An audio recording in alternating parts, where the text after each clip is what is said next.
exploration into one of the most revolutionary frontiers of technology, the human mind itself. As we stand at the crossroads of neuroscience and engineering, the world of brain computer interfaces, BCIs, offers limitless possibilities, from restoring mobility to the paralyzed to enhancing human cognitive abilities. Yet, alongside these possibilities lie intricate challenges that demand innovation, precision, and perseverance. To help us navigate this exciting domain, we are honored to have with us today Dr. Damodar Reddy Edla, Associate Professor in the Department of Computer Science and Engineering at the National Institute of Technology, Goa. Dr. Reddy's prolific career is a testament to unwavering dedication and pioneering spirit. With more than 250 research publications across top-tier journals like IEEE Transactions, ACM Transactions, and Elsevier, 20 granted patents and prestigious honors including the Dr. APJ Abdul Kalam Lifetime Achievement Award and the ACM Eminent Speaker Award. Dr. Reddy's contributions have left an indelible mark on the fields of wireless sensor networks, medical imaging, and especially brain-computer interfaces. As Aristotle once said, the mind is everything. What you think, you become. Dr. Reddy's work, blending cognitive neuroscience with cutting-edge technology, is a bold step towards turning thought itself into action. His global collaborations from Canada to the UK and leadership roles across premier institutes make him not just a scholar but a torchbearer for the future of human machine symbiosis. Today, Dr. Reddy will deliver a keynote address on the topic Brain Computer Interface Challenges and Applications. He will unravel the exciting advances and remaining hurdles in this field and also provide practical exposure through a 16-channel EEG data acquisition system. We are truly fortunate to have Dr. Damodar Reddy Edla with us today, and we eagerly look forward to learning from his experiences and vision. Let's welcome Dr. Reddy with a big round of applause. Sir, the stage is yours.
So to begin with this session, we are going to touch upon the motivation debate interface and latest advances in the field of brain-computer interface and what is the possible research scope in brain-computer interface. And to begin with, what is the significance of this domain brain-computer interface? And by name, what you understand?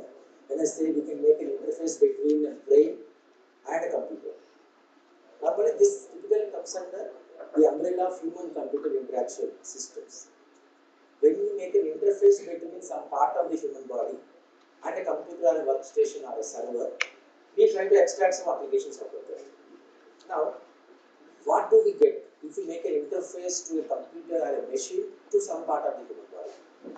That related to brain.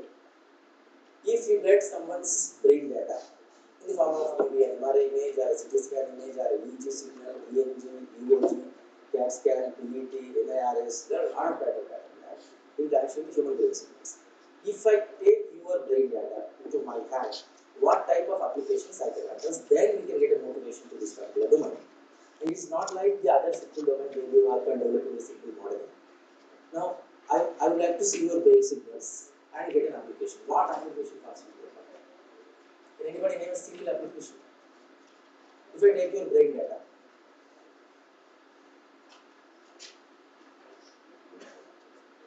one such is like lie detection. I can confirm whether a person is lying or not. Right? Human contemplation, mental state analysis, prosthetic devices, measuring the IQ of a person. A lot of such applications we have in various interdisciplinary domains. Keeping the ethical and privacy issues aside in this domain, I just minimum PPT. I'll try to be interactive more. So, if I take your brain signals, any specific application I can have. I would like to give a complex application. I want to read your ATM pin number. Where your ATM pin number is located in your human brain?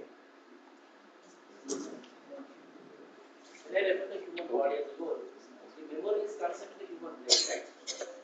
Now I want to read your ATM pin number from your human brain. Obviously, it's not shared. So can I read from your human brain? Is it possible? Is it possible? Yes. How? How do you interact with brain? Using some interfaces. Some interface to create and try to communicate. The problem with the human brain is, altogether, for a common man, brain it's more than 80 to 90,000 thoughts per day on an average. From about 90,000 brain signals are given day, thoughts are given day. We extract such a specific signal that corresponds to your data in the ATM pin number will be very challenging. That is a major challenge we are involved. And what do you mean by brain signals? What are the brains is filled with? Neurons. The brain has millions and millions of neurons. So how a neuron to neuron communication takes place in the human brain, and how do we use such a communication? Because every neuron in a human brain gets signal about 1,000 other neurons. What is the reaction happens in the human brain? It's a chemical reaction, right? What is the signal produced? Electric discharge signal or action potential. Whenever an electric discharge signal is generated from the human brain that moves from one neuron to other neuron about 250 miles per hour speed and about 90,000 signals, it is very difficult to extract such a data that corresponds to your application. Having said it's complex, but it's very simple. I can define this problem as a simple binary classification problem of your data mining machine learning. If I ask the same question, I will ask the subject to come, sit here and see on the screen. I will ask a question, what is the first digit of your ATM pin number? How many choices we have? What is the first digit of your ATM pin number? 0 to 9. There are 10 choices, right? Now I will show on the screen whether 0 is your first digit of your ATM pin number, whether 1 is your first digit of your ATM pin number, and so on. If you ask 10 questions to the subjects, right? If you ask 10 questions, now brain, obviously for each question, brain responds by way of a signal. So there are about 10 different signals, right? Out of which how many are positive, how many are negative? 9 negative and 1 positive. Is a binary classification problem. There are 10 signals, 10 data, 10 signals. You want to classify into 2 groups, positive and negative. 9 signals are negative, 1 is positive. Simple binary classification problem, right? So the challenge here is how to capture those 10 signals that correspond to this particular question that we are imposing on the subject. That will help you to understand how accurately we are going to extract the information of our choice, keeping the privacy and ethical issues aside. Right? Now, as compared to the other components of the human body, like we have brain, we have heart, we have liver. Why brain computer interface has a lot of popularity? What would be the reason? One reason is brain is the reason for all the problems in the world. Do you agree? And the data that we extract from the human brain is very uncertain as compared to the very disciplinary signals we see from human heart like ECG data. very consistent. When is the data that we get from human brain is very complex, right? And there is a saying like, see, if you take one program, two different inputs, we get two different outputs, right? Now, if I ask a question to some young boy, there's a boy, I mean, who is just about 20 years age. If a kid goes to him and call uncle, he doesn't mind much. Same question if some kid asks to girl of 20 years an auntie, they take a different way. The reason is how two different same question, same processors, two brains of identical nature, but the output signal is different. That makes the functioning or characteristics of brains are so different. That makes us very focused research on this particular data that we collect from the human brain in the form of maybe MRI signal or MRI data, CT scan data, whatever the we have to interface with human brain and use for other applications.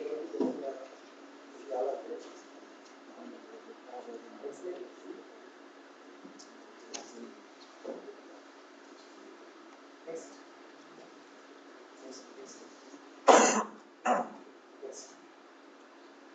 Now, we have seen the artificial neural networks, how they are evolved from the biological neural model, which are ruling the computing world.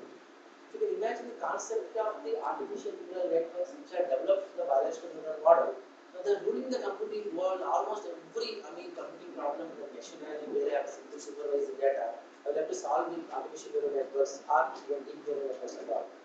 That is just mimicking the computational behavior of the human, brain component, like some component in the human brain. They are not whole brain.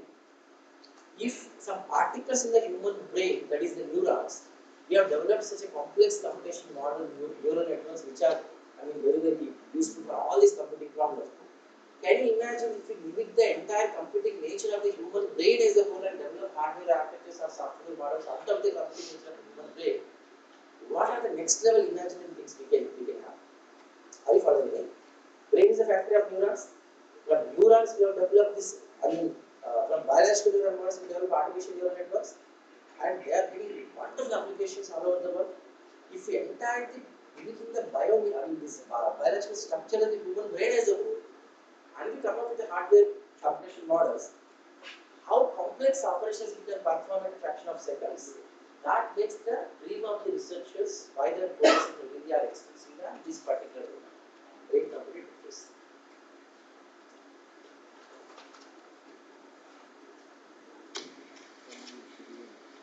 This is not going to be bad.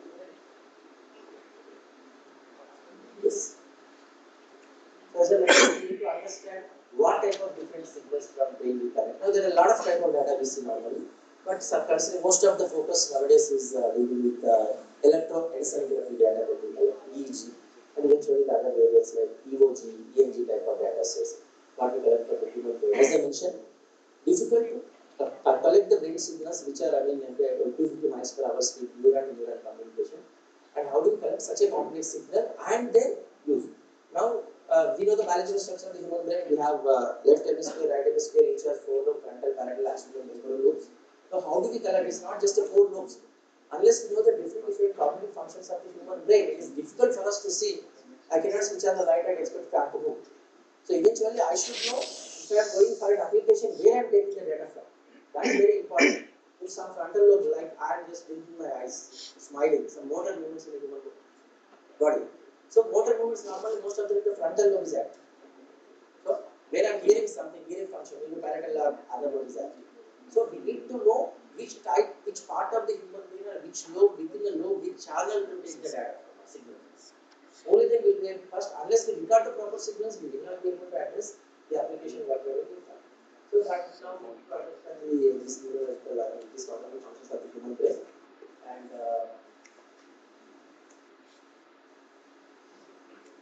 so this is not a biology class, same time it's not a psychology class also.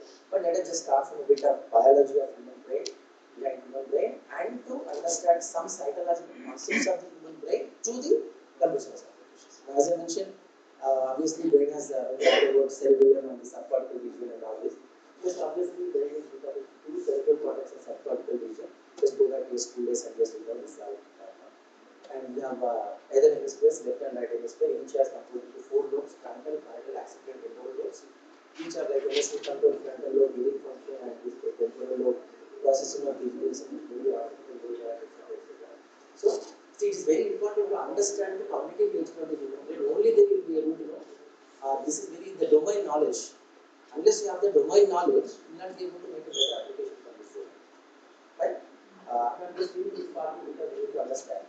But I just one example in the United States, there was a person who was sentenced to death because he committed some severe crime, and almost was having the last day. The advocates went to the court of law and saying that the person has some problem with the frontal lobe. There is some structural issue with the frontal lobe.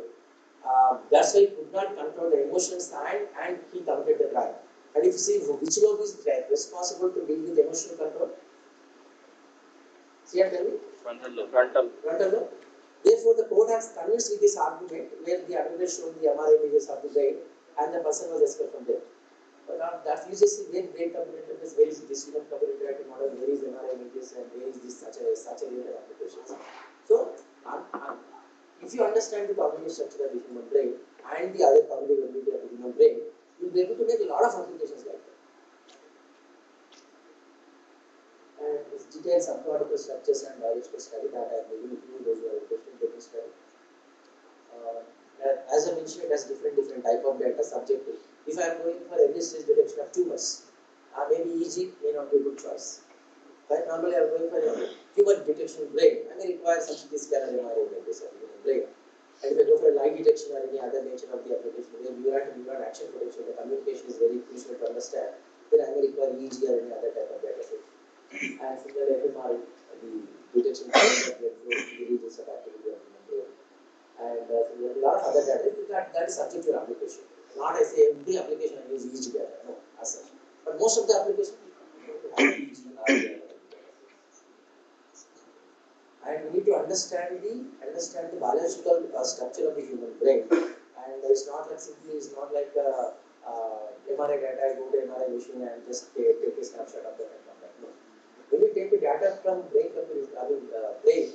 using a BCI device or a system, you need to understand how brain is safely located in multiple layers of production and what are the different modes of data acquisition in human brain.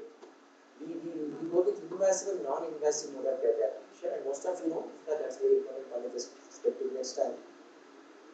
Most of the time we do experiments for non-invasive mode of data acquisition, as brain is located in multiple layers of production. We start with scalp, backbone, neuronal circular space, cardiosperm, and sphenoid space, layers we have. Under which finally the brain is safely located. So normally when we go for simple academic experiments and research, we normally connect the electrode wire on this scalp, right? On this scalp, and the other end of the electrode wire is connected to the amplifier, and there is a EEG control unit that hooks up to the amplifier. And finally, the data that is stored and amplified and filtered will be stored in the workstation. Okay, so the experiment as a data. So that's how we are going to have. I mean, this non-invasive mode of data acquisition, where we connect the electrode wire on the scalp. Okay, not directly to the human brain, right?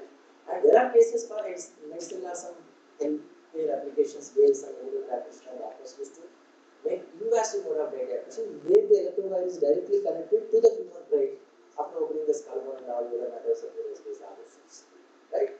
So we obviously, because we are going with such a complex protection of human brain, there will be obviously a lot of artifacts and noise will be there. So we need to really amplify and filter about 10,000 times. Something like this after amplification. So there is a high-end amplifier is required subject to the number of channels. How many times or how many different signals we are collecting data from different channels of the brain.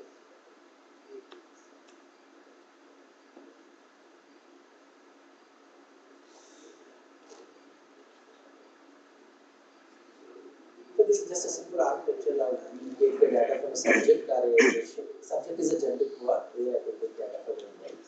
And otherwise, if it's some healthcare or any other application, I take data from the patient. And then my BCI device.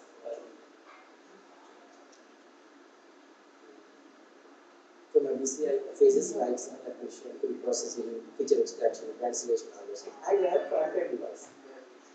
Can you give an example for a front-end device? What is is like maybe a lie detector, it could be a lie detector, or smart wheelchair for a paralyzed patients, paralyzed persons, or immobile or ill persons who cannot move or walk, where their brain signals can be used, real-time signals can be used to control and accommodate the wheelchair, a smart wheelchair. BCI enabled or BCI or UG signal based a smart wheelchair for paralyzed persons, where they can control the wheelchair from their emotions or their thoughts. And so on. So front-end device can be a smart IoT system or an IoT device. So this is a simple communication system how it takes place from the one subject from where the data is collected. One endpoint of the electrode one is connected on this, to this gap, and the other point is connected to the amplifier. And there is a amplifier, and which is connected in time to the workstation where we are storing the amplifier signals. And there is again connected to feedback screen, which normally we collect data from a specific subject. Subject 1,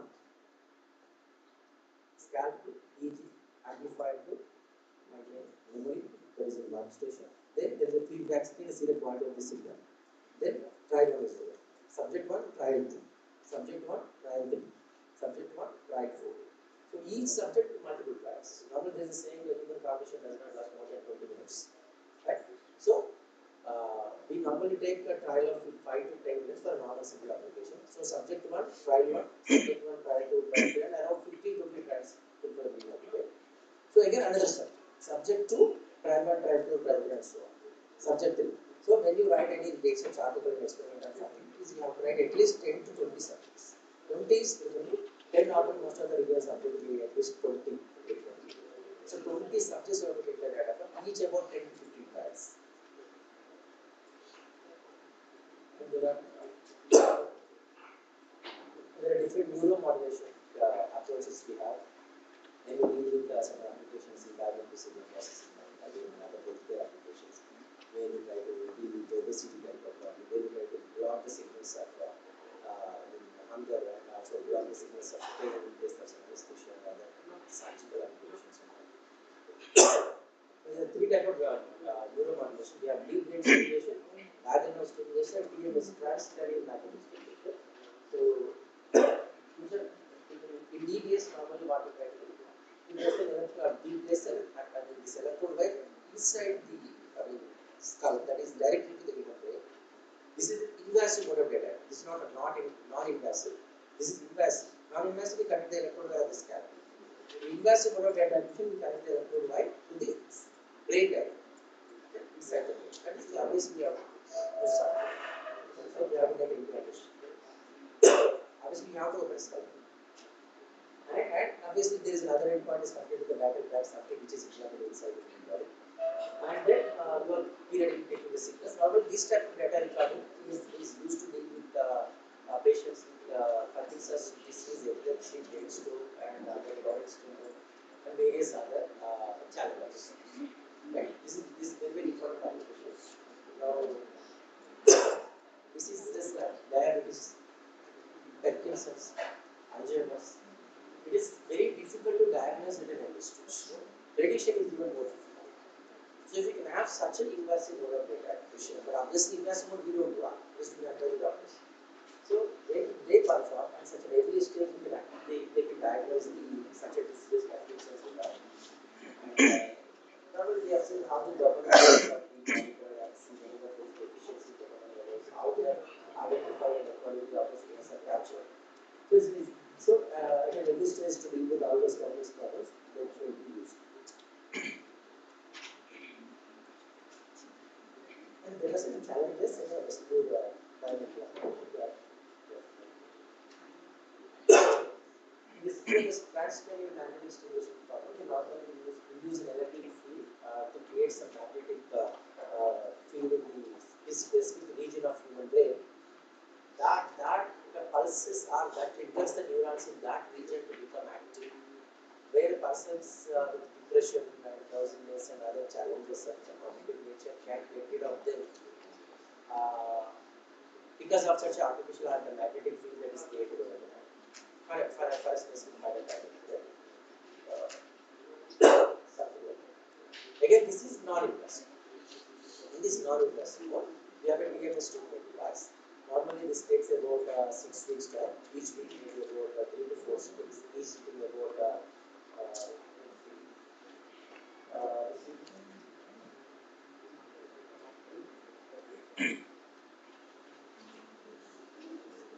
about 5 minutes into 40 minutes and up to 6 weeks.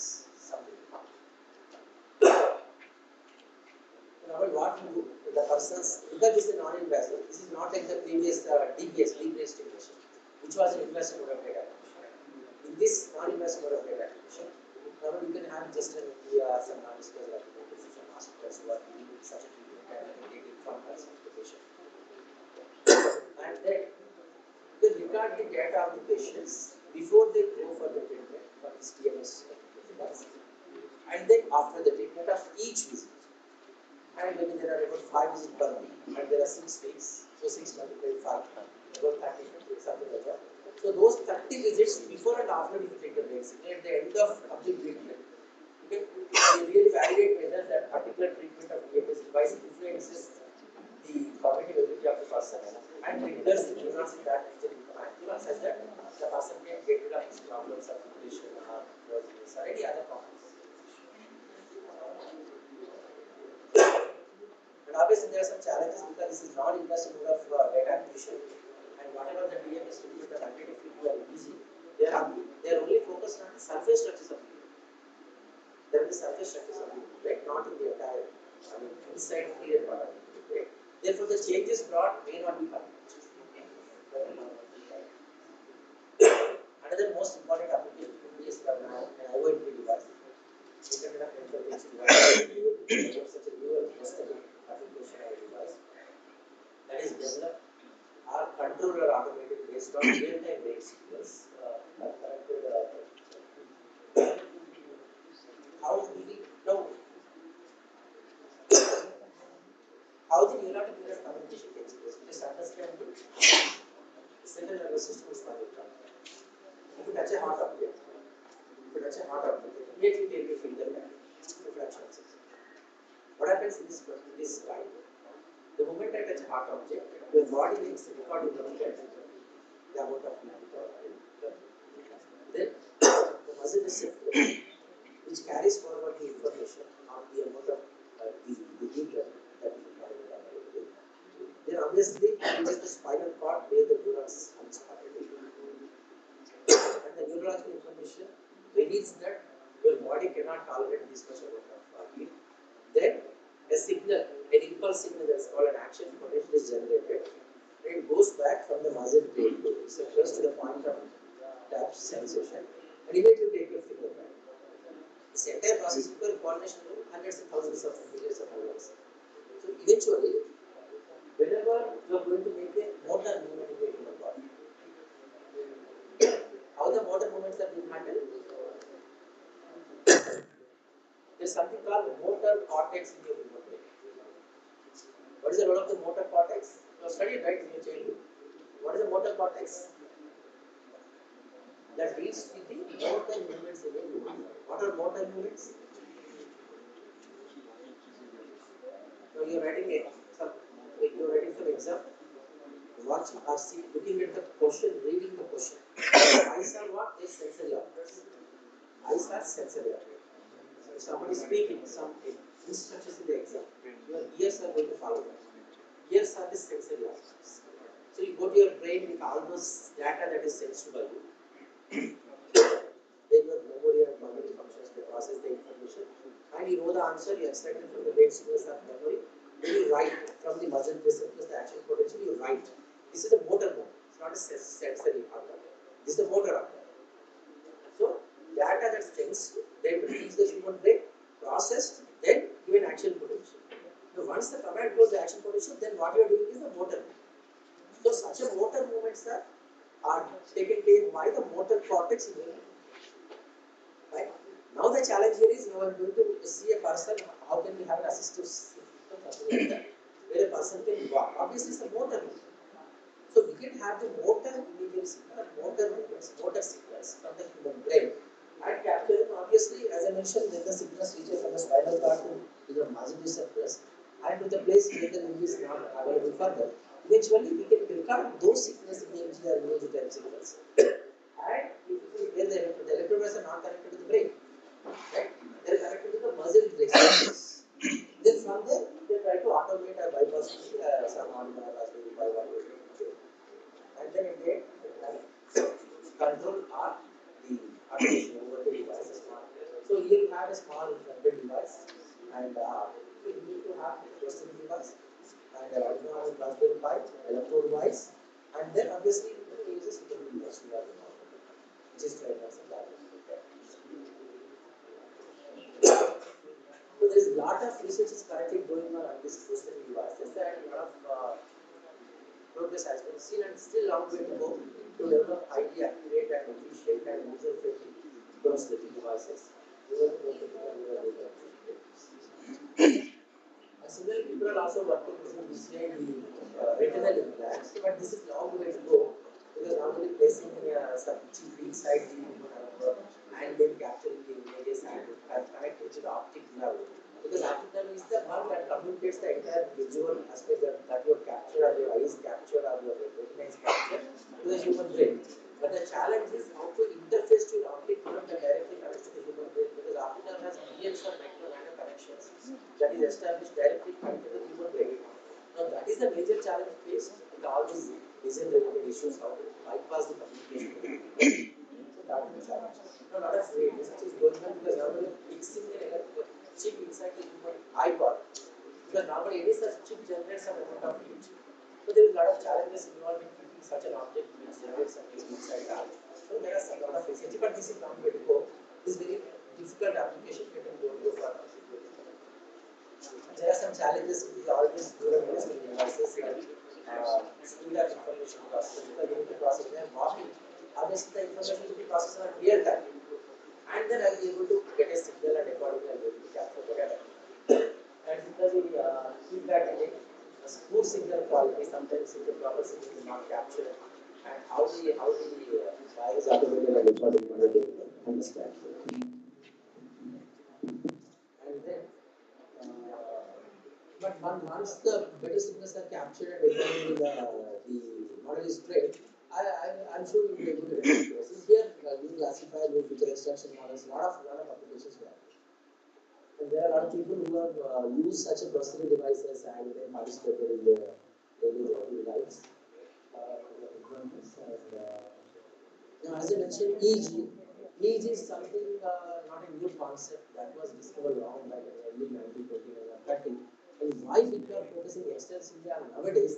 The reason is those days we do not have or we did not have a sufficient computing power and also the memory available to deal with such a large volume data, particularly on real time.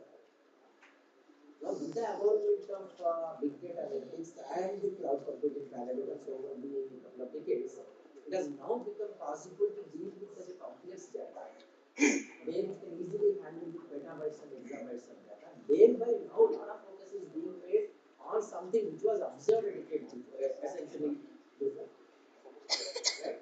Now, because those days we could not handle such a real-time signals where the matrix was observed brain region of factory. But now it has become easy because now there is no memory issues for us. A lot of memory is available. Even we can have a 120, 250 GB just simple memory card. And how efficient we can record this data and then process using this hardware map with these operations and all. And obviously now easy to that's why I would like to call this as a whole life.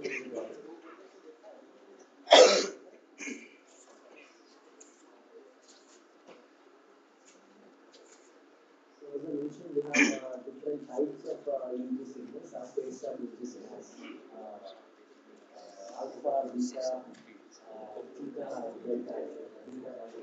Beta alpha, beta, theta, and delta means the paradox question, REF signals. So there are different types of phase of EEG signals. According to brain signals, the paradox we need to know different benchmark signals and we want to understand. Now, Can you give a specific application using such a different states of easy business? Any one application? If I give you a different such a alpha type, beta type, theta, delta, any one application? Stress molecule. One such. Yes. Any better application? Okay, for example, if I give you theta, I can have a BCI in the same driving management system integrated with the IoT device where a person who is driving, we can have, obviously we cannot have a lot of wide connections. I mean, somebody is driving. We can have a wearable EEG device where it is guiding, right? It is collecting some couple of channels EEG data, real time signals. The moment theta waves are suddenly now we are talking about autonomous vehicles, unmanned vehicles, a lot of things.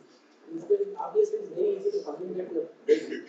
Every vehicle has own processor and if you talk about voice as to the system, then you have to have a key. If it says start, the vehicle will start. So obviously it's not difficult to communicate to a vehicle. And the moment I see, I just caught the theta waves, which means the driver is sleeping.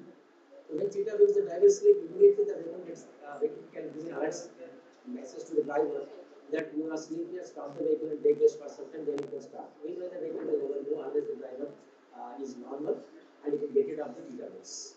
Something like that. Yes. So it's a BCI enabled safe driving management system, and obviously here we require a bit of IoT and embedded systems and a bit knowledge of signal processing, and obviously a good amount of deep learning information. So these three areas, and if one EC student and one CSC student can combine, it will easily solve this problem, right? But I'm saying there are already many people are working on such a simple applications where a safe driving system using brain computer interface and machine learning, right? That's a very good application. Similarly, many lot of other applications also. And in China, I think they are giving some wearable headsets, something like this, to all these school children who are studying. And during the study hours, all the kids are equipped with these small headset type devices. And whoever is not concentrating and not studying, there is an indicator on those particular devices where they can understand and spot those students and ask them to focus on very special focus on those kids. Keeping all the ethical and privacy issues aside, I'm talking about design. I'm not going to decide whether it is trivial or whether it is somewhat ethical to monitor the kids to focus this study. That's a different part of the case, right? Similarly, lie detection, taking somebody's brain signals and read from the human brain. I do not say it is ethical or not ethical. I'm not talking about that dimension now. But I'm talking about such a research. In fact, in your school, in your class, whether you wish to have such a monitoring device to all your BTech students or MTech students, are the students ready to have such an equipment on your heads? Yes or no? How many of you want such a monitoring devices where I can have you on your head and whenever you are not following the class, there is an indicator where you stand up and watch the class? Yeah, as a faculty, we welcome that. As a student, we don't welcome that. And even as a student, I don't also don't because it's my freedom to choose to listen to faculty also. Obviously, if he is teaching here, I am okay with that. If not teaching, why should I follow him? And obviously, that's okay. But I am saying this domain has a lot of ethical considerations. As I mentioned, similarly, deep sleep and then database and parallel specific bias procedure. Now, if you ask you a question, can anybody say if you had a dream the last day, that can somebody say you had a dream, you can say it. But if I ask you a question, what time you had a dream, can you say that? You can't say. But before you go to bed, if I connect some electrode wires, maybe available in device, and next day I can say you had a dream, I can see that. And what is the application of this? Maybe some sleeping disease or the sleep condition problem. And what is the reason for that? And all those things we can identify.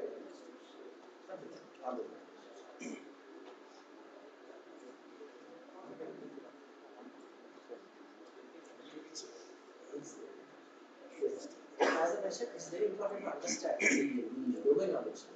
As I mentioned, alpha, beta, everything has a different domain frequency. If you observe, beta takes like 30 to 30 hertz. Typically passes frontal and parietal waves. Similarly, alpha 8 to 30 normally seen in occipital waves. And similarly, theta 4 to 8 hertz normally seen children are sleeping levels.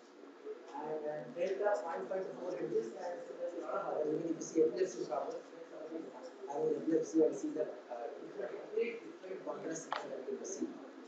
So such a consequence are easy to understand and demonstrate to have a specific application. Early-stage detection of acute brain stroke and Parkinson's and epilepsy, Tourette syndrome, and a lot of other applications.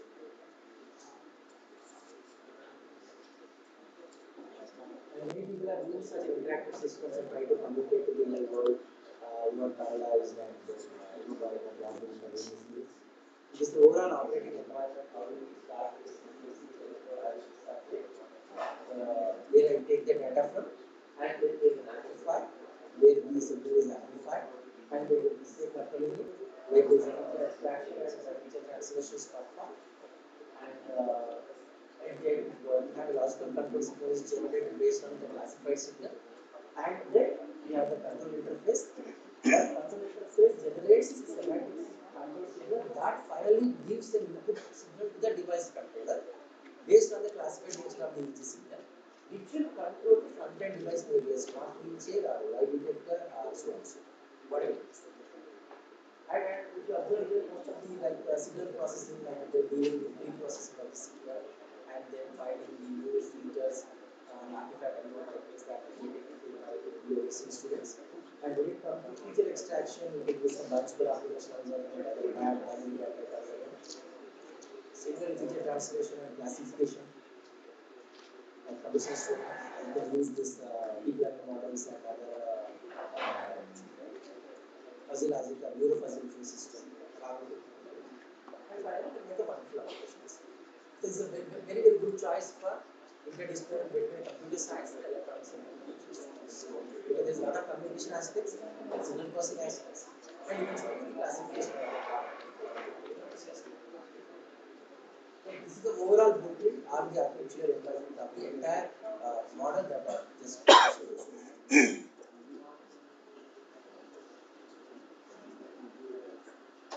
The phase by phase, as I also started from the data from specific subject to signal acquisition, once I digitize the signal, then I will come from feature extraction, feature selection and translation, classification, and then finally connect based on intra-product final signal and go to signal. How it is this could be a detector, this could be a testing device, this could be a this could be an interested analysis, some model as how mentally fit a candidate is. Or any factor is not equal. And similarly, this P300 speller like as other benchmark, if our human cognition identifies already existing our memory, if the same stimuli is existent, seen or spotted in our human brain, if I see the stimuli, all of a sudden we are able to experience P300 speller. And if I see the person who have already experienced that scene, then you will see the same stimuli existing in your human brain and you will be able to see that particular behavior. This can be used for instance, there was a crime and a person was forced a person was suspected. You can call those four, 5 persons and just give some features like some crime scene scenarios. You can show the weapon used, person murdered, and the photos of the crime scene. And if someone identifies the location and sees the same thing existing in the human memory and in their brain memory, and obviously they will be able to experience this P300 waves as it was in their memory. And obviously they will be spotted with such a signal, and we can say that the person has somewhat experienced or familiar with those patterns, and that will help in the interaction process of the police. Something like that. Not exactly, something like that. The same thing can be used in lie detection. Lie detection application. Conceal information test.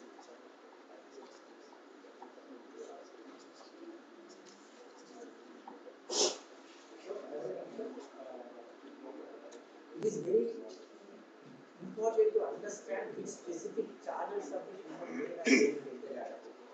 Channel selection, the same I can call as a feature selection and feature extraction. Because now we have left hemisphere, right hemisphere, each has 4 lobes, frontal, parietal, occipital, temporal lobes. In the subcortical structure, cerebellum. The cerebellum, how exactly we are taking data from which specific channel. So automation or selecting a specific channel, that is very important. So channel selection itself one of the contribution in this domain. So some so optimization algorithm for channel selection are single channels. There are more than 250 to 260 channels wanted to be brain interface models. So out of the 250 to 260 channels, how do we identify specific channel or maybe a set of channels like here you observe. If you observe, we have selected P7 PH, P7 PH. So four channels we have selected, which means I am selecting data from those four channels, right? For my experimentation. And from those remaining channels, I am taking the data. How do you have it? So channel selection is very, very important. And then preparing a subject for some specific operations and before experimentation I can take a subject that I can ask the subject to can visualize a specific scenario and based on that the patterns will be given according to read the subject or some specific detail. And as I mentioned, this is the non-invasive BCI where we are produced as an easy cap. Maybe there's a continue of easy cap where the channel position the whole with this navigation where you can connect the one to one as well as channels and bundle channels can make the data. And then different types they are all non-invasive. Non-invasive. Where you have easy cap, where you can connect the electrode by this particular channel function and the other end is connected to the amplifier. Something like that. And this is cost effective and easy to record, no implantation or no surgery, and therefore easy to record. But having said this, you need to understand. How do you take the data from. There are some experimental procedures, those not part of this discussion. When I started on the non-invasive mode, whoever records the data from such a subjects, you need to take two things to be considered. First thing is, before you go to record the data, you should submit your proposal to the medical committee. They should see and give approval to the research. Only they will be able to record the data, but that too after getting consent from all the subjects who are doing research. Are you following me? The second one is called informed consent. First one is you should take consent from your institute ethical committee, composed of your DRSC or some medical practitioners or some experts. Once the committee approves, whomever you take the data from those subjects should take a consent that is called as informed consent. Right? That's very important. And don't consider that only for invasive mode of data because they're not going to invest that is to handle the data. Even for non-invasive mode of data acquisition, you have to take a consent from everyone who you are recording the system. Right? That's very important. And tomorrow, don't start researching this area and break somebody's head and don't. And what about now? As I mentioned, wearable EEG devices. Now we are all crazy. Whatever is wired, we want to make next year wired. We had telephone and we have mobile phones. And if everything what is wired, we want wireless. We had wired headsets. Now we have wireless headphones. And so everything we have. We have wired earphones. We have wireless earphones. So everything we have. Earphones, headphones, everything. Similarly, we have wired BCI system in the beginning. Now we have wireless BCI. So obviously, now this is typically it is like 4 or 5 channels, right? Then now for a limited research where you require at-a-time data from not more than 3 or 4 channels, then you can use such a simple wearable EEG devices. And now, what type of application you can use with this type of wearable devices? Normally, like I mentioned that safe driving management system, where the drivers cannot have a wide BCI setup to have because initially he has to drive freely, right? So for such an application, maybe you can have such a wireless. Even assume that there was a person who had some psychological issues, undergone person treatment, and then he was discharged upon recovery, and just want to have an IR surveillance in this application. So you can have a wearable EEG device, something like that. Not it's a simple wearable EEG cap, right? And then is monitored periodically every 1 hour or half an hour. Then the moment we have these signals are identified some abnormal brain activity, then immediately there is maybe Android application which is mobile phone. These two are integrated. This device and the Android device in his hand will be integrated by Bluetooth keygen. Once the signal arrives at his phone, we have a mobile network connection. We can easily reach to the hospital, right? So this wearable device to mobile phone is an Android Bluetooth communication. And his mobile, once I reach the mobile, we can communicate anytime. So obviously there is an alert message goes to the hospital where he has undergone the treatment. And now your patient is again sick and is qualified. So an alert message goes to his family members and that person, and either his psychological abnormal will be to hospital. So patient monitoring system. Then sometimes the wives can use to monitor a husband for the person. There is a husband monitoring system by wives. As I mentioned in the beginning, that this research has an ethical and privacy issues. Right? Now, obviously, it is fair that our husband to be monitored by wives. On the other side, I think not required. We can't use this.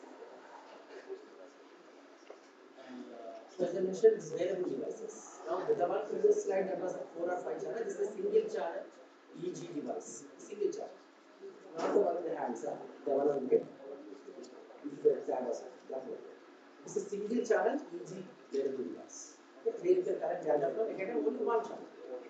So those who like to pursue their research in this area, maybe they can buy this single channel. This costs around 50,000 rupees available in Amazon also. They can buy this and maybe experiment in the beginning. If they like, maybe they can buy it. So they can use this kind of research. And we have used this single channel to see the influence of meditation and yoga on a group of patients and a group of subjects. We ask them to practice yoga for 1 month. Every session before the yoga, after yoga, we have recorded the basic class.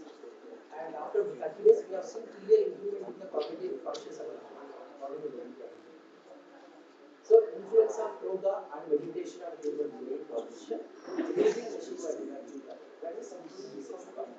And for that, you can use this type of wearable devices.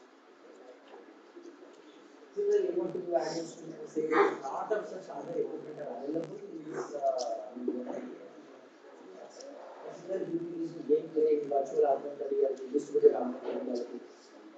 And also, where they can be part of the game from their grade series. They need not use mouse or keyboard. They can control the character of the game from their real-time grade series. Something like that. They need not be really part in they need not touch the mouse or keyboard. So the future, as I mentioned, the future. What is the future of this domain? As I mentioned, we have seen like previously we have slide put ATM with the magnetic strip. Now we have a Wi-Fi enabled chip here. We need not really try to get it close to the cyber patient to get this. Sometimes that can be misused if somebody gets that close to your ATM card and it's just is read and the money gets taken. And so obviously every such a research which is made in comfort of the human or the independence, they will give this. Similarly, this research also, as I mentioned in the beginning, if I can read your ATM number without knowing you, but obviously that is not a serious matter of ethical or privacy loss. Right? Similarly, this research keeping, but same time, the impact of this research, as I mentioned, is lie detection. If one can accurately say with 100% accuracy that a person is lying or given any subject, any age group, any gender, what happens? All the court cases are on a single day.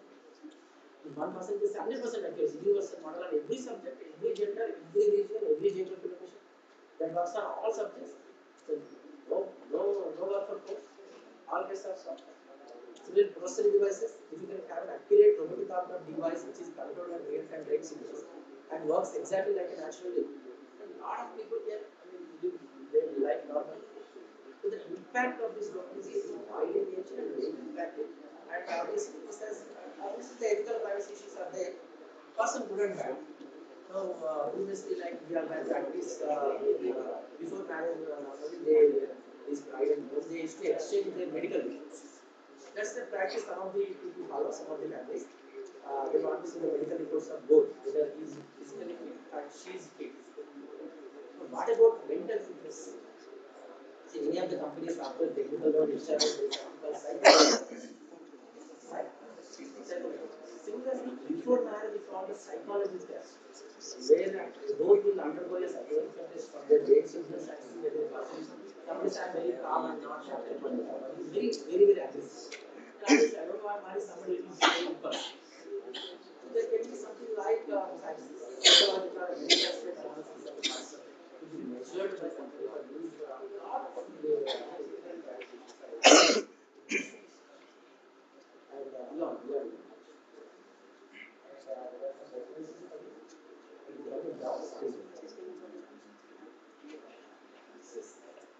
As you talked about brain, one question in my mind. When we forgot any thought, where it actually goes? Is it in our when we forgot any thought, where it actually goes? Is it in our brain? And if it is in our brain, and in what form? First of all, you have to understand what you mean by a brain, what you mean by memory. Now you see your computer. Your computer has a monitor, a cabinet. Inside you have a motherboard and what is the CPU and memory. But you have a CPU and memory different. But in the world there is only one processor that itself the memory is memory. It's a processor itself memory. Right? Now as I mentioned, if something is stored in the memory, what do you mean by that? It is stored in the form of some representations of the bits or whatever. Something is stored in the memory. And we say you forgot. But if you observe something you forget for a short while and something you forget and never recall so easy. Right? But if you observe something you forget, whatever you forget, after some time you get it back. Not everything. Which means whatever you remember is already in the memory, you are unable to track it. That is why that is your cognitive ability of your brain to recover what is in the memory. Once it goes to memory, it will be there for permanent. Only thing is how you are unable to reach to such a specific location where you can recover it from the memory. That is the challenge. Are you following me? Once it goes, it is there. Otherwise, whatever you have forgotten, again you are getting back, which means it should be there and it can be recovered. Suddenly is not recovered means the cognitive ability of the human brain is lost for a while and you are unable to recover. That is how the question of memory and processing. That's why I said brain is the only thing in the world that is a processor come memory. That is a processor come memory. Any other questions? Any other questions? So, sir, Yes. Yes. uh, sir, actually, most of us are very new to this domain and topic. I'm very curious about the memory uploading part of it. Like, where research is done, and is it theoretically possible? And the loop which is used, I guess, it is a temporal loop for the memory part.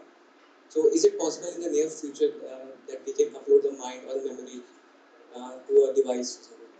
See, first of all, whenever I say this interface, brain computer interface, the moment normally I refer to interface, I can use the word communication. Why do you use the word interface? There is a reason. A, B, there is a communication. What do you mean by a computer science language or computer networks language? A to B, there is a communication. B to A, there is a communication. When I refer brain computer interface, interface refers to all the hardware infrastructure, hardware is electrode, wire, amplifier, everything, how do you communicate? Here, unfortunately, the other side of communication, where I read something from brain to computer is applicable. If I send a signal from computer, it arrives at the human brain. That is long way to go. The reason is, so far what we have understood about human brain is less than 1%. Are you following me? I'm not about communication from A to B, brain to computer. So far what we have understood is less than 1%, still another 99% or maybe more is left to understand about the communication of the brain. So still there is a long way to go.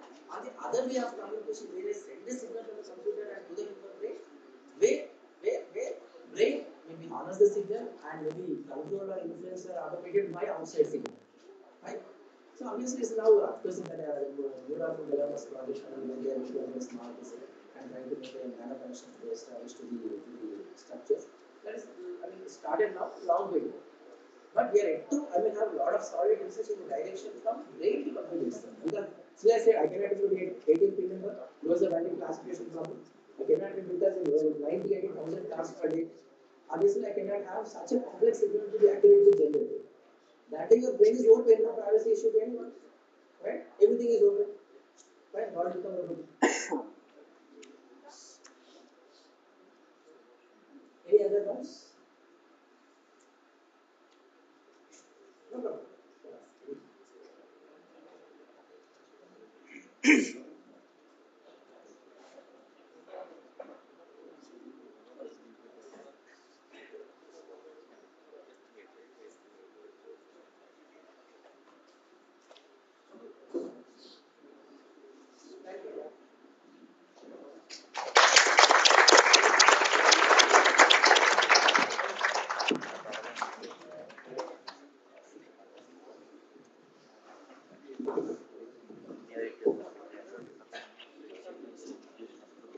sir, for your inspiring words.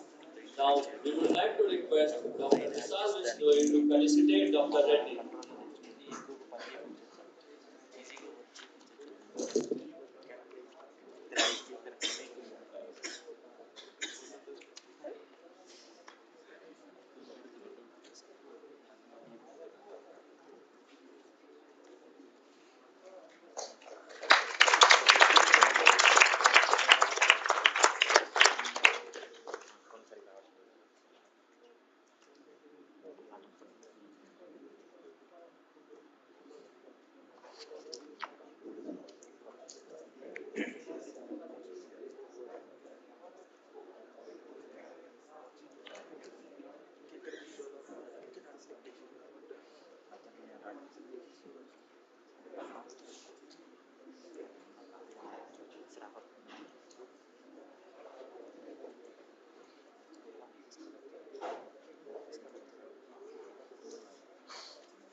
Morning everyone. It is with immense pride and great pleasure that I introduce to you today one of the India's most esteemed educators and visionary researchers, Padma Shri Professor Ajoy Kumar Ray, a name that resonates with academic excellence, groundbreaking innovation, and a lifelong commitment to advancing science and technology in service of society.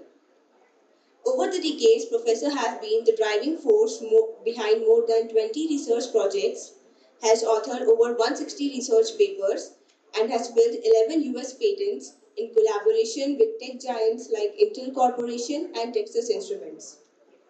Professor Ray keynote today titled Role of AI in Building Sustainable Society 5.0 Today and Tomorrow could not be more timely. As artificial intelligence continues to redefine the boundaries of innovation, it becomes crucial that we direct this powerful force toward building a smarter, more inclusive, and sustainable future. Professor Ray will share with us how AI, especially with explosive growth of deep learning and generative technologies, is shaping the societal transformation we call Society 5.0, where technology not only connects us but empowers us to live better, think smarter, and act responsibly. We are truly privileged to have him here with us at RCSC 2025. So now, with great respect and anticipation, let us welcome Padma Shri Professor Ajoy Kumar Ray to deliver his keynote address. Sir, the stage is yours. Thank you.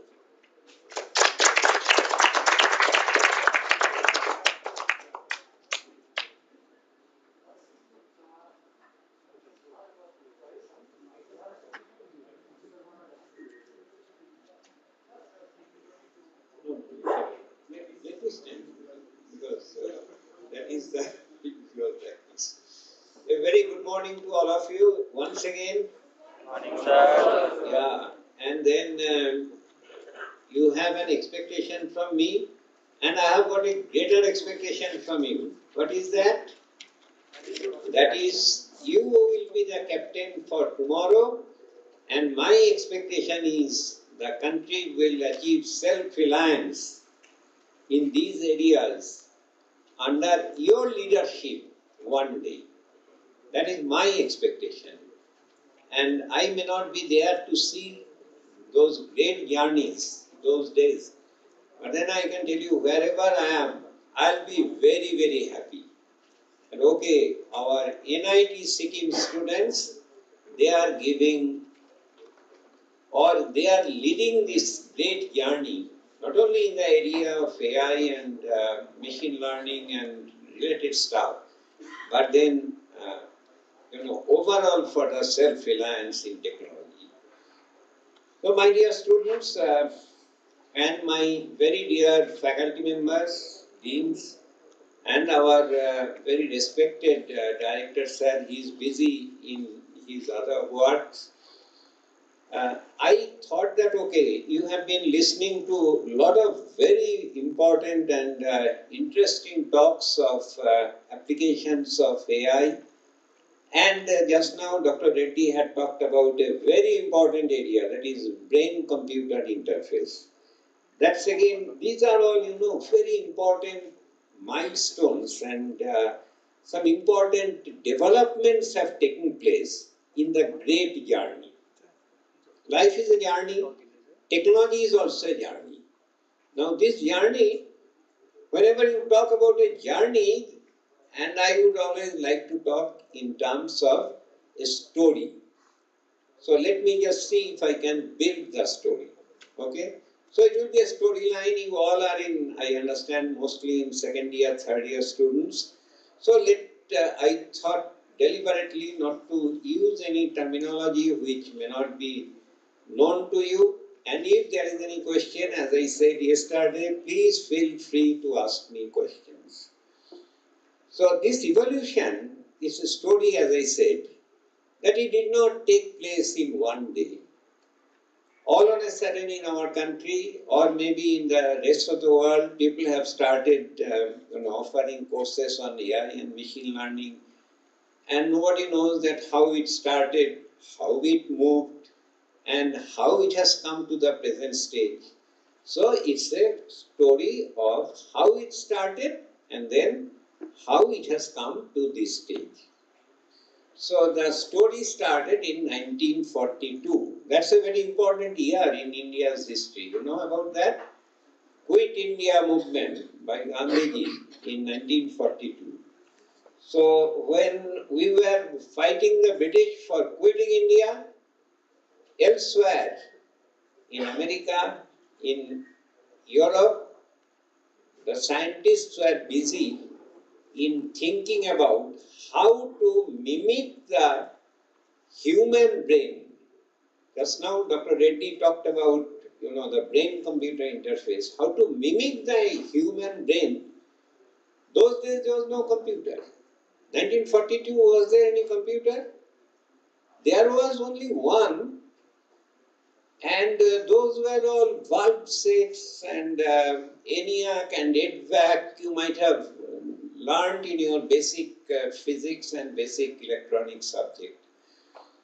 So, as such, there was no computer, there was no von Neumann, that von Neumann's architecture, stored programming concept was not there. So, what was there? This gentleman, his name is McCulloch, and he was a neuroscientist.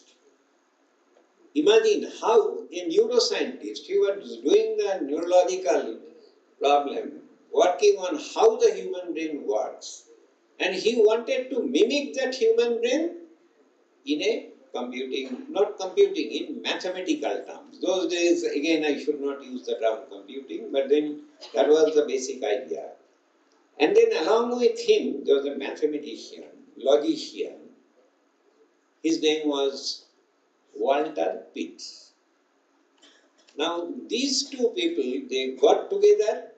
So can you imagine today, a neuroscientist or a neurologist of your hospital here or wherever you are, and a mathematician of a university, okay, meeting together and thinking how to give a mathematical model of the neurons in the human brain. So it's very interesting. Now, this mathematical model of the human brain, which is the neuron, that they have for the first time come up with a model, a mathematical model, and any mathematical model. Those days, electrical engineering, electronics was definitely a part of electrical engineering, and mathematics, they were all physics, they were all under the broad umbrella of physics, and those were all very good days, hardly 80, 90 years back. So, that time, this is the first journey in our broad and great journey of neural network. Now, I will just scan through. There have been every moment, newer things are coming up. And remember that if you know that at what point in history we got the newer things, that will really help you in understanding how to proceed further. See, I will go up to 2025. It's a long, big journey, and I have been asked to complete it in maybe that less than an hour. And that's a very difficult thing. To tell a story of such a long journey, I will try a little bit. So 1950 and before that, 1947-48 is a very important phase in Indian history. What is 1947? Our independence. When we were achieving independence, the whole lot of technological area, they found that for the first time transistors were invented. And Brattain, Bardeen and Shockley, they were given the Nobel Prize later on for the invention of bipolar transistors. Those of you who are in electronics and electrical and also computer science, you have studied in your basic electronics course. But then there was no naturally there was no semiconductor. There was no concept of any computer in that sense. But a very important another thing came up. All of you should know That is a memorable part of the history of technology, and that is by one Professor John von Neumann. You know, you must have studied in your basic computers, classes, that Neumann architecture, von Neumann architecture, the stored programming concept. That's a very important thing. Do not think that, okay, these are all everybody knows, but then imagine that how they came up with those concepts. Just like you are studying, Fourier transform, fx into e to the power minus j 2 pi ux dx integral minus infinity to plus infinity. It's not that Fourier was taking a cup of tea with a biscuit and then suddenly it came to his mind. No. There had been a lot of developments before Fourier could come to this. Remember always that that is the story of evolution. Once you understand that, you will be in a position to think much bigger. And that's what has to be done. Not just taking a bit from this book, bit from that book, and vomiting it in the exam. Not like that. Coolly and calmly try to find out what has happened. Now, 1950, this gentleman, Alan Turing, you all know that, okay, Turing's hypothesis. Those of you who are in second year computer science, you have studied, because Turing is our father of today's computing. And Alan Turing, again tonight, go through the internet. See what was his basic theory, how he could come up with that. I am not going again into that, but then Turing's hypothesis. Turing is considered to be the all-time one of the greatest in the area of computing. So the theoretical model is very important to understand. 52, I am just going it through a little bit faster, because had there been 3 days time, I could have told you this great story in a much better way. But in 52, Arthur Samuel, he for the first time wrote the first machine learning program. Nobody knows his name today. Arthur Samuel. Remember that this was the first machine learning program which he had developed in 1952. And he is still revered by many people who know the real, this development, and he is considered as the father of machine learning today, Arthur Samuel. I am not going through the details. And then came 52, 56. 56 means we have achieved freedom. In India, we were busy in building a new country. And in America, they were thinking to build a new kind of an era. So in 1956, there was a conference. A conference like this, where all the great minds who were working in the area of computing, they came, they collected, and for the first time, this term artificial intelligence was first coined. It was in Dartmouth College at Hanover, New Hampshire in America. So all these developments, since USA was not in the Second World War directly, so they could get a lot of time to concentrate more on research and development and thinking ahead. There was a great name, Marvin Minsky. তোমরা লিখছো এগুলো?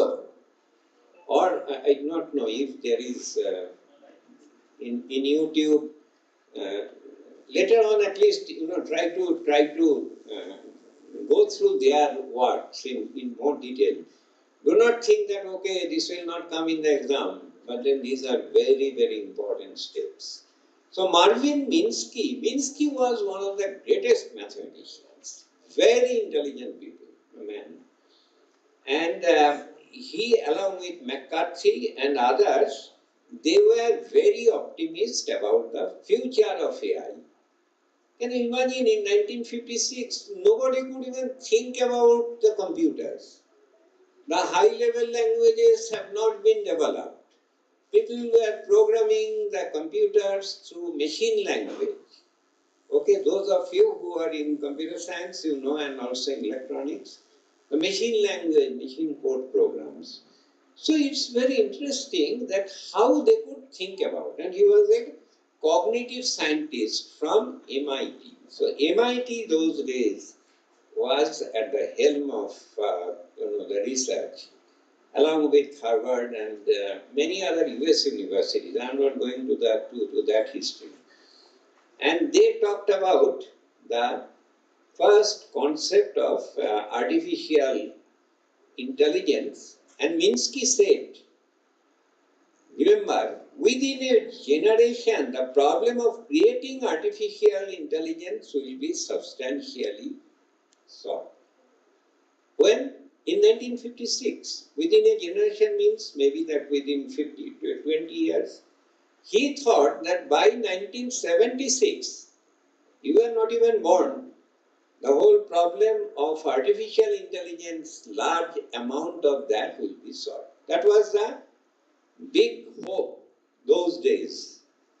So he later on had written also a book on artificial intelligence. I'll come to that. Now these were all conceptual things. Now for the first time, this gentleman, Frank Rosenblatt, who was he? He was a psychologist. Can you think about, you maybe having some psychologists today in the universities? Psychologists, what they do, if some student is finding some mental problem, they will go to the psychologist will give him some advice and all. Can you think about a psychologist thinking in terms of making a machine? And this for the first time that Rosenblatt, he gave the concept, not only concept, he showed that it is possible, of a machine whose name was perceptron.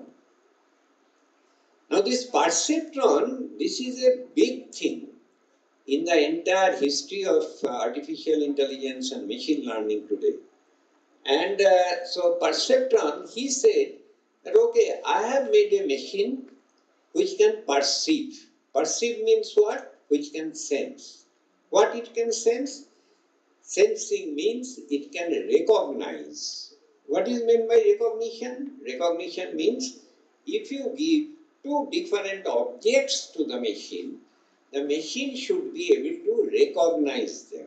Or in more general terms, the machine should be able to classify them in two different classes. Okay? So it's as simple. So suppose you give some patterns of an object, okay, and then Frank Rosenblatt's perceptron will tell that okay, this object, it belongs to the class of fruits known as apple, and these objects, this belongs to another class of fruit, maybe that pears or whatever it may be. So it could classify two classes, okay, and correctly. So the whole world, but then it was in 1957, imagine. So we were sort of just born, and even we were very small kids those days. And he gave such concepts, and it's interesting that although he had given the concept, a lot of American companies started giving him projects. Okay, you build this machine, bigger machine, okay, which should be able to classify in so many different areas. Even today, if you go to some big markets, those malls, in those big markets, I do not know here in India whether that has come or not, but in USA, in all the markets, big malls, you purchase something, so you can, while coming back, just suppose some fruit, you put it, it can see the image, and from the image, the machine can understand that, okay, this is a banana, and banana, this is the price. I have taken 6 bananas, so the price it will calculate and it will give you the complete automated machine. And you put your ATM card, pay the things. You need not even stand in the big queue. So these such kinds of terminals are there in all the US stores. Even in India, I think in big cities, these have come. So, this gentleman, 1957, when he talked about that, then imagine that where it could have gone from that point, 57. But this gentleman, Minsky, about whom I talked about, and Minsky, he later on wrote a book on perceptron. It appears, I do not know how far true it is, it appears that Minsky and Rosenblatt, they were in the same batch, and they were brilliant during their student days, but then they had some rivalry. So Minsky said that Rosenblatt's perceptron is a bad machine. Why? This is interesting. Rosenblatt has said that it can perceive two pattern classes. Minsky said that it can perceive the difference of two pattern classes only if the two classes can be separated by a line. We call them as linear classifier. So if it is not a linear classifier, Rosenblatt's perceptron will not be able to do it. But then most of the pattern classes which come to us, they are not linear. You cannot put a line to say that, okay, this side is one class, that side is one class. No. So there is no straight line, but then it is a non-linear classifier. So these cases cannot be taken care of by Rosenblatt's perceptron. Anyway, and that was a halt of perceptron for at least next 20 years. So it's interesting, the journey of technology is such a beautiful and interesting history that if you go through it, you will see that how great ideas come, and then because of some limitations, it gets a halt. And nobody talks about it for 15 years, 20 years. And again, that same concept, as I will show you later, came in the form of multi-layered perceptron.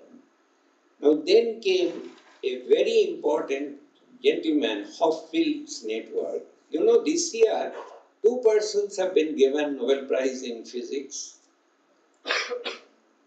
Who got 2024 Physics Nobel Prize? You do not know? One is Hinton, considered to be the father of modern day machine learning, one of the persons who had contributed very significantly. And who is the other person? Huh? John Hopkins. Right. So it is interesting that after so many years, they all worked in 1950s and 60s, both of them. And in 2024, they were given Nobel Prize in Physics. There is no Nobel Prize in computing, in mathematics and all. So straight in physics. How?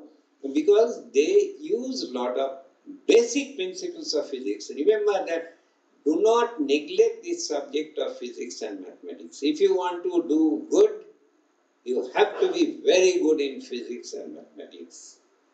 And especially in computing, in electronics, in electrical, because these are the basic things on which the concepts are based on. So anyway, again let me go through a little bit faster. So since perceptron took a dip, and during 1960s, 70s, there was not much of work in AI in that sense. There had been some work on game theory, because AI and artificial intelligence, theorem proving. I do not know when you will be given that kind of those courses. Like you have to prove a theorem. In geometrical theorem, you have studied in your school days, and if somebody says that can you write a computer program to prove that theorem? So for that, you have to know the fundamentals of the computing. So again, this is a theoretical computer science, a very important area. You need a lot of loop theory, you need a lot of set theory, you need discrete algebra, you need graph theory, you need probability and statistics. Remember that these are the combination of all these mathematical stuff along with the physics concepts will give you enough of strength to become a great computer scientist ahead of time. And do not think that, okay, these are all big things in NIT, we cannot do it. That is absolutely wrong. Try from today. Anyone and all of you will be capable of doing it. And here I have written Hinton. It's interesting. Hinton is a Nobel Prize. You can see, go to YouTube, you will find a lot of talks by Hinton. Instead of, sending all kind of rubbish, your Facebook photographs and all, just use YouTube for good things. You will see so many talks on by Hinton. This time, this year, 2024, because 2025 Nobel Prize has not yet been declared, he is a winner for the first time in the world, that somebody like Hinton has been given Nobel Prize in physics. So he has, Hinton has really done a lot. And he is considered to be the godfather of deep learning. Many people, they talk about deep learning. Yesterday, Professor Santosh also had talked about the utility of deep learning in assessing the micro level, those features, the facial features. So from 1987 to 1993, this is not exactly correct. But I should say that AI winter started from 1980s to almost 1987. 1987 is a very important year, which I have not mentioned here, because in that year, perceptron was not there, but then the multi-layered perceptron, the concept was given by another gentleman. And his name was Rumelhart. If you can find a book by Rumelhart and two of his colleagues, the name of the book is PDP, Parallel and Distributed Processing. There he showed that Rosenblatt's perceptron model was good, but it was a two-layered neural network. You make it multi-layered neural network, and then it is possible to classify the patterns which are not linearly separable. Okay, so the limitations of Rosenblatt in 1950s, 57, 58, 60, 61, whatever his limitations were there, that was solved almost 30 years afterwards or 25 years afterwards by this gentleman, Rumelhart. So I have not put it because putting so many things is a problem. And so we are moving slowly. Then came 1990s. 1990s, there was one great German scientist, computer scientist. His name was Schmidt-Huber. So he solved a very deep learning task in 1993, which required more than 1,000 layers. Deep learning means what? That there are so many different layers of neural networks. So can you imagine? Even in 1993, he gave the concept of 1,000, more than 1,000 layers of neurons for classification of proper things. Now later on, it was found that just by increasing the number of layers, you may not get the adequate increase in the power. There may always be a lot of other issues are there. I am not going through the major issues. The problems are always there. If you increase the number of layers, if you increase the number of features, there are other problems. I am not going into the details. Because this will take you through BTech and MTech, the whole your 8 years program. So it was a huge leap, at least forward leap, in the complexity and ability of neural networks. And then come a very important development which is known as support vector machines. A lot of people in late 90s and all, they were working on support vector machines. And in early 21st century, even today, you will find that a lot of papers for classification of patterns using support vector machine. I am not again going into that, but then a very important point which I have left here is a point which is known as deep,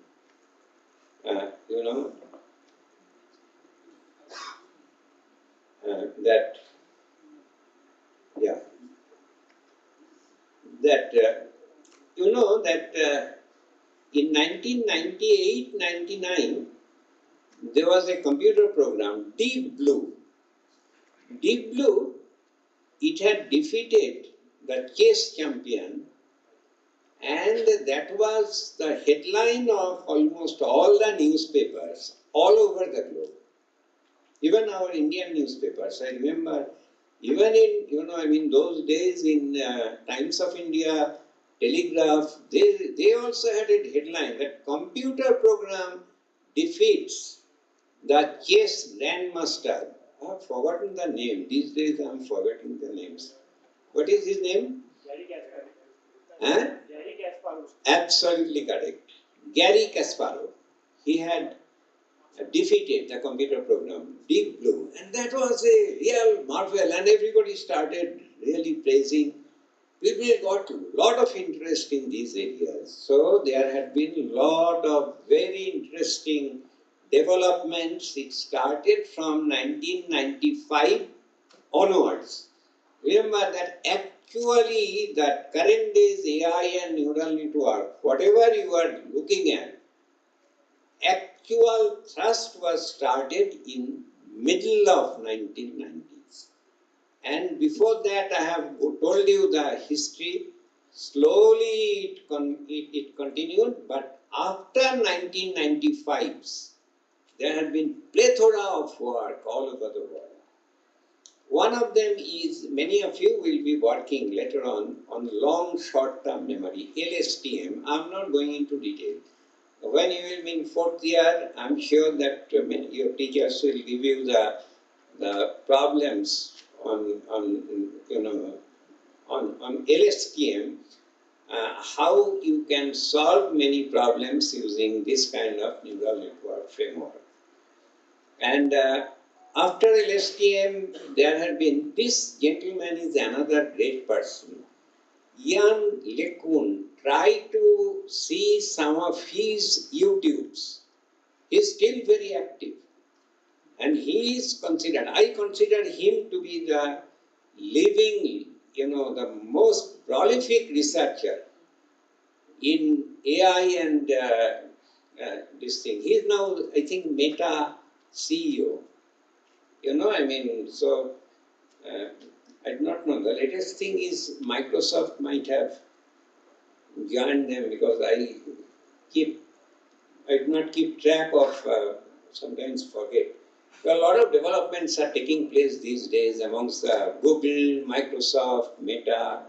So everybody is busy in really pushing forward the different kinds of, their own technologies. And especially, I will come to this gentleman, this lady, not Fei Li. So you will get a lot of hard YouTube also.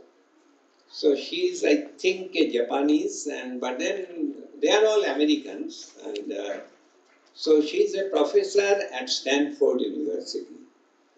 And this lady, she was the head of artificial intelligence lab at Stanford. And right now she is heading a new kind of laboratory has been started in Stanford, and it's known as ethical AI, because AI can have lot of very bad consequences.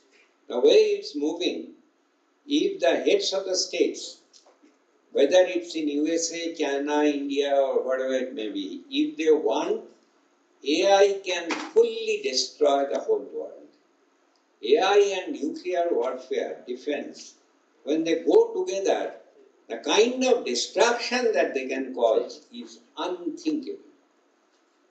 So people are very, very cautious. In fact, last time Biden had called Google, Microsoft, all their CEOs, and Biden just in 2000, I think 21 or 22. So he said, as American president, he said that look, we are really, it's a horror story.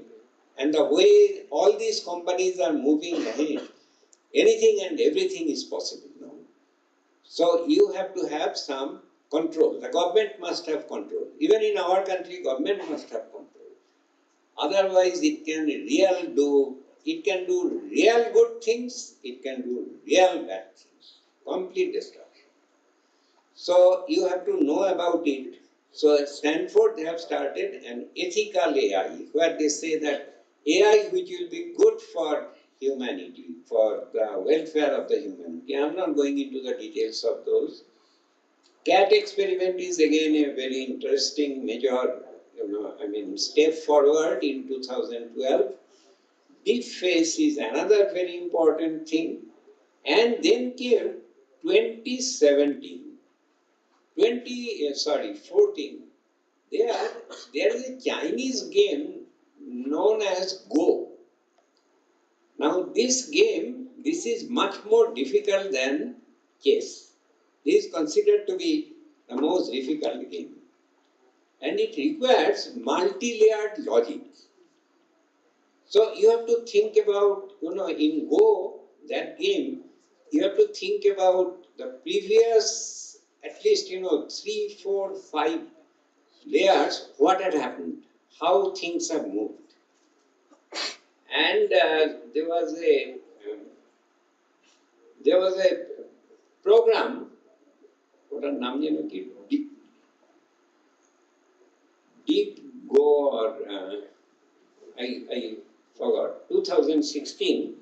Now that machine, it again blew mind. So they had defeated the Go champion, AlphaGo. You can just see how it could defeat.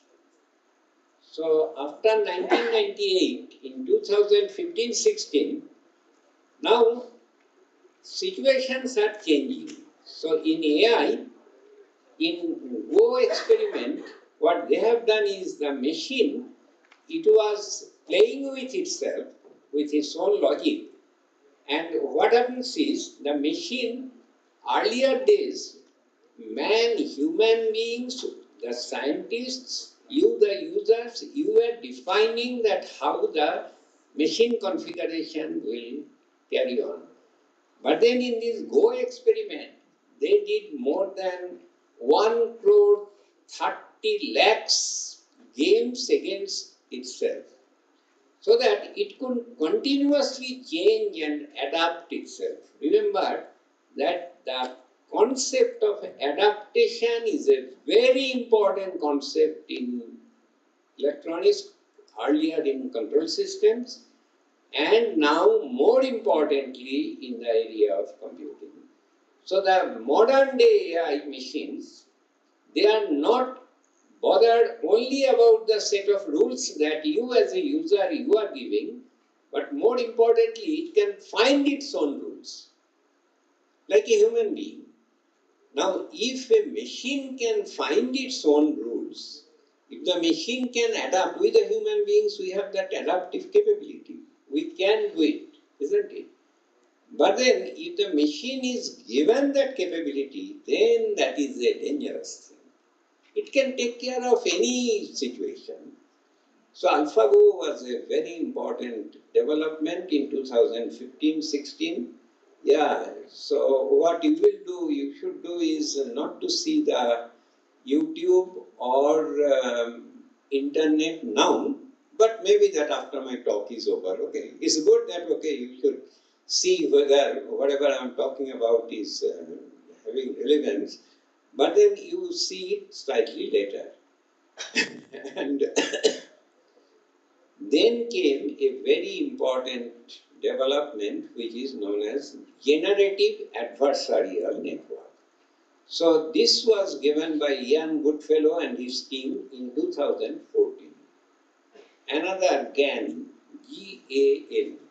Many of you can now write your programs in GAN. The whole idea here is that suppose you might have seen that now there are some great artists. They are writing or drawing or painting great art. A computer can generate a better art than them.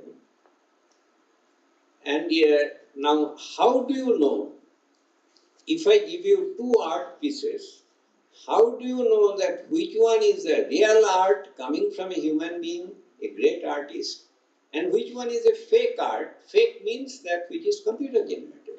They look exactly alike. In many cases, the computer generated art looks much, much better. What will you do? Like say musicians. Now, even the musicians, they are finding that their jobs will be threatened. The computers can generate so many different, the lyrics, and it's a question of threatening. Not only that, last year I was in USA and I found that in Hollywood, the best of the Hollywood actors, actresses, directors, they felt that the current way of creating the films, they made enormous trillions of dollars. Hollywood films are everywhere, all over the world, and they are now feeling threatened. They said that okay, now computers, if AI, if it takes over, then nobody will see. AI can generate a much better film than what is being treated now. So what is the future? Whenever I am talking, there may be a robotic teacher who can teach much better than me. Now, it is a very, very difficult time phase through which we are living, moving. So this is a real concern to everybody, to every profession. Even I can tell you that in the high courts, the judges, not in India, whatever comes in US and in Europe today, it comes to India maybe that within 2 years, 3 years. Earlier this gap was quite large, but then now it is like this. So many of them, they are feeling threatened.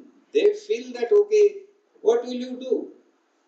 The judges, whatever judgment they have to give, you just give the entire case history. The AI will generate a much better judgment than any of the human judges. How do you know that which one is better or which one is... Now this is Ian Goodfellow through this GAN program, Generative Adversarial Program. This is a very simple initial concept. Later on, a lot of other works have been done, where you give a real picture written by drawn by a painter and a fake picture, same kind of picture which has been generated by a computer. And then the whole network issue is that how to find out which one is fake and which one is real. Because there's a discriminator, I'll come to that, and the discriminator always tries to find out and outdo the real one.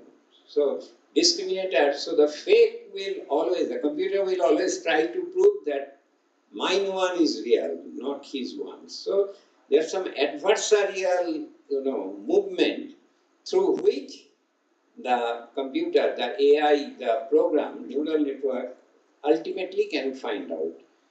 So there have been, I'm not going into much in detail about everything, but then came a very important time in our history, that is explainable AI. Everybody has started telling that now that AI is taking over everywhere, you don't need it's very bad to say that we don't need a doctor, but it can aid and doctor much better way. You give all the MRI, reports, all the blood reports, CT scan reports, and then the computer will be able to generate the complete detailed situation of the patient and then what kind of treatment should be done. So, doctors will always be required, but then it will aid the doctors. That's what we say. But a new kind of things came up, which is known as explainable AI. It is for the last about 7-8 years, people have been talking about it seriously, because AI should be able to explain that why this move has been taken. AI, what does it do? It decides, it classifies, it interprets. Not only that, it takes some actions. For example, Professor Reddy just now mentioned that from the human, hippocampus, our brain, it receives all the information from the neurons, which are not only in the brain. The neurons are all over our body.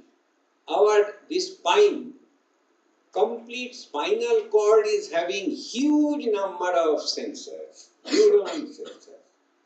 Not only that, there are other kinds of neurons which are known as motor neurons, that I can move my hand like this. How can I move? Because suppose there's a mosquito here, that there is a mosquito bite, immediately that information goes to my brain, and then my brain now instructs the motor neurons to generate this kind of action. So now this is an active development where there is a lot of feedback, and that is what Dr. Reddy's group, they are trying to do. That is brain-computer interface. There has to be continuous feedbacks, and nowadays it has been found in biological sciences that even the motor neurons also can send feedback signal to the brain. So it's very, very interesting stage. So motor neurons, earlier it was thought that they can only generate actions, but now it has been found that these neurons also can send the signal. So it's a two-way signal. So interesting thing. Lots and lots of newer developments and findings are coming out. Will you be outside this big game where newer things are coming up? No. You, the students, you should take part in that. Why some part of the world? Why some students should be away from this? Will you always be the users? No. We will also be the developers. Have that spirit. We will not only just follow whatever the Americans and the Europeans or the Chinese now they say. We will be equally a part of that. For that, hard work is needed. So explainable AI is very important. AI has to explain at every stage that why it took this decision. So we were doing some explainable AI things. I will gradually come to that. Now, so far I was talking about these things, but during 2017 onwards, a new development took place, which is shaking the whole world. And that development is known as not very new, but then a lot of research was going on.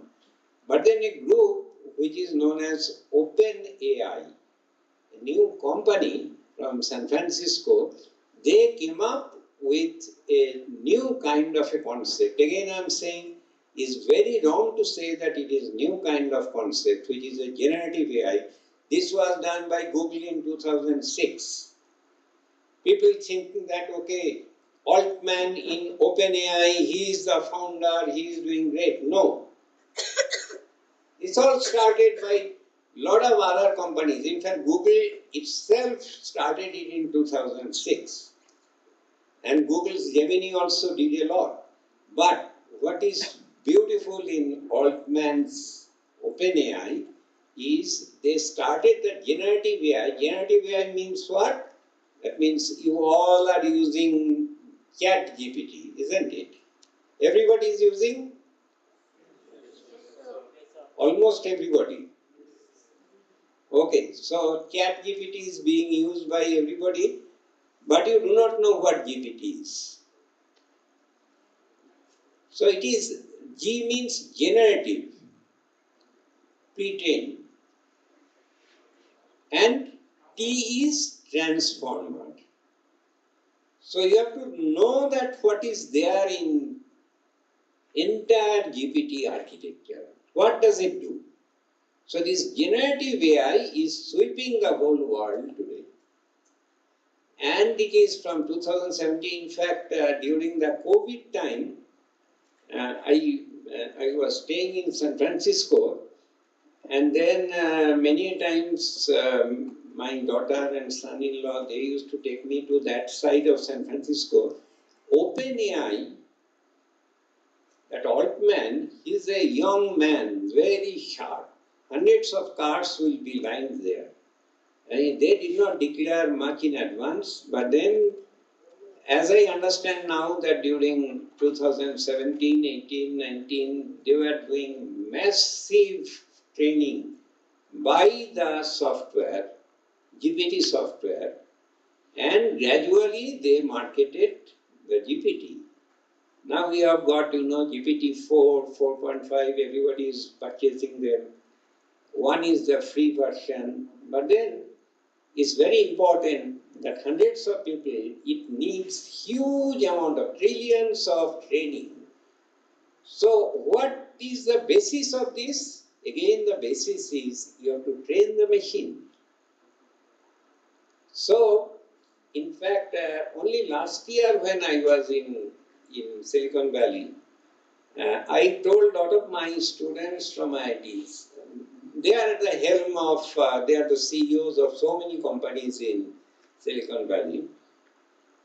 I kept on telling them that, look, as a teacher, I would like to know that why you need to go for large language model. That is a very interesting thing. Many of you will be learning that LLM, and before that you must be having a course on NLP, that is a natural language processing. The whole idea is using NLP, the natural language processing, they tried to find out that it is a sequential, serial data which is coming. Language is a serial data, isn't it? I say one word, after that another word, after that another word, etc. What about the strings in the languages? Many of you are in the third year. You have done compiler design, theory of automata. Now, shall I ask a very simple question? Now, what is this operation when you write, suppose, a string A, B, B, C, C, A to the power I, B to the power I, C to the power I. So you write A after A. What is that operation known as? Is it a mathematical operation? You may say, what is mathematics in that? Mathematics is addition, plus, minus, multiplication, isn't it? But you write A after A, saying one word after another word. We learnt it much before we learnt addition. A child, that's the first thing they learn. Is there any mathematics in it? This is known as, you have studied forward. This operation is known as concatenation operation. Now you remember? Concatenation, teacher has already told you, but you have forgotten that. Possibly you didn't know that, concatenation is a very important mathematical operation. So if it is a mathematical operation, concatenation, anyway, I am moving slightly away, but then being a teacher, you know, this is a problem. So concatenation operation, it has got beautiful mathematics in it. So from have you ওদের কি group theory আছে? Do they study group theory? A little bit of group theory you can introduce in discrete mathematics, so that they can learn that what is a group, and then this concatenation operation, it has got some group theoretic very interesting structure. So anyway, so language, any language is nothing but concatenation of words, and remember that this is a very important mathematical operation, more important than even addition, okay, mathematically, from group theoretic structure. And a particular string is a valid string belonging to certain language or some automata, which I think electronic students, they don't study this language or automata theory. Okay. Anyway, anybody can learn. Those of you who are in computer science, you can teach them, because for understanding generative language, you can, because they are all your friends. Now, in the hostel, what do? Just you discuss with them. The more you discuss, the more you learn better, and they also learn. And gradually, you come in the same stage. So it's good. And that's how, you know, I am from electronics. We have never studied all these things, never during our. We studied valve sets. Can you imagine? We studied transistors only when we were during our days, it was 5-year BTech. Higher secondary was 11 years. Those are all old things. 11-year higher secondary, after that 5 years MTech, BTech. And after that, and this 4-year things came only in the year 79. I think 80. Your Partho came, Partho Chakraborty, IIT director. Partho was in the first batch of 4-year BTech. And IIT Bombay director, Professor Subhashish Chaudhary, he was our last batch of MTech, and last batch of 5-year BTech batch. And Sundar Pichai, he was in 4-year metallurgy BTech. Now he has become CEO. So you will also become, no? Have that kind of a courage and study hard. So deep learning, কতক্ষণ আছে আর? Already time over. Already over. Then, in fact, these are the different deep learning algorithms. I haven't even started. Why deep learning? What are the limitations, etc. And so it's interesting that given an image, yesterday Professor Santosh was mentioning that in the first stage of learning, you find out the low-level features, then the mid-level features, then the high-level features, and then you do the trainable classifiers. So, achievements of explainable AI, I just told you, but then I tried to explain that what it is a little bit, interpretability and explainability.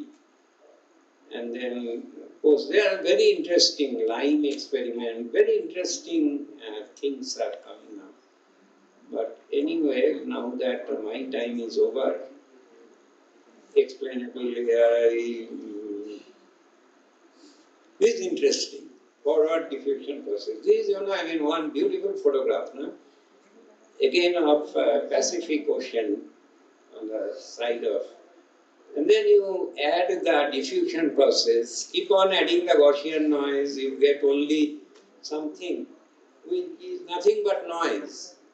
And then can you train it back so that the denoising can be done? If you are given this xt, then you can get the exact x0. The answer is yes.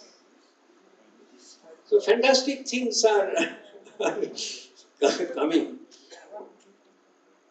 So this is known as forward diffusion, by which it goes forward direction and reverse diffusion. Then the GAN I tried to develop very interestingly text to image. This is another interesting thing. This small bird has a pink breast and crown and black primaries and secondaries, and it will generate this image. How you can do it?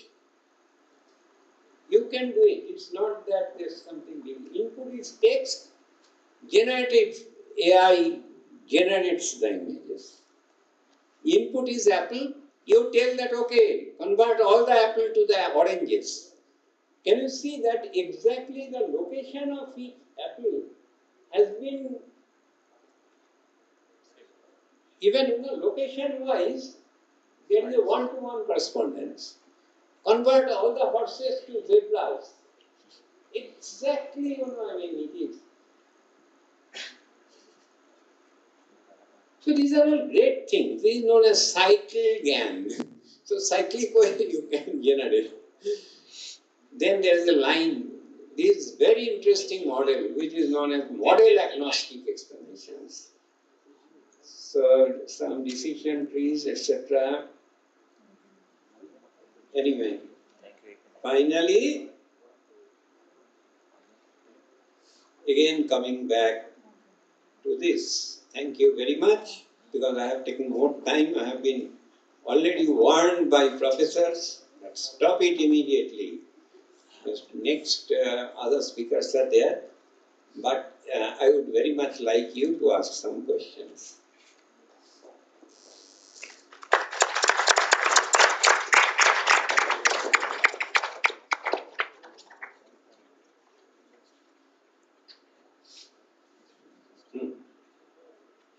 No question? Did you have any question?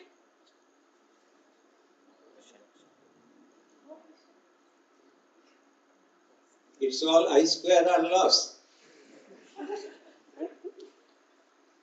What happened? Why you would not ask questions? তোমরা একটা নিয়ম করো তো, if they do not ask questions, deduct 1 mark in each class. And for every question, give them 1 more mark, additional. Why? Questions do not come to your mind? You asked some questions yesterday, only few. Anyway, it's up to you. Thank you very much once again.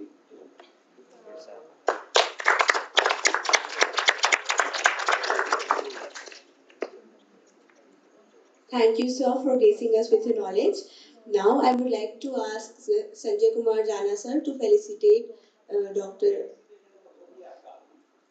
Come on, sir.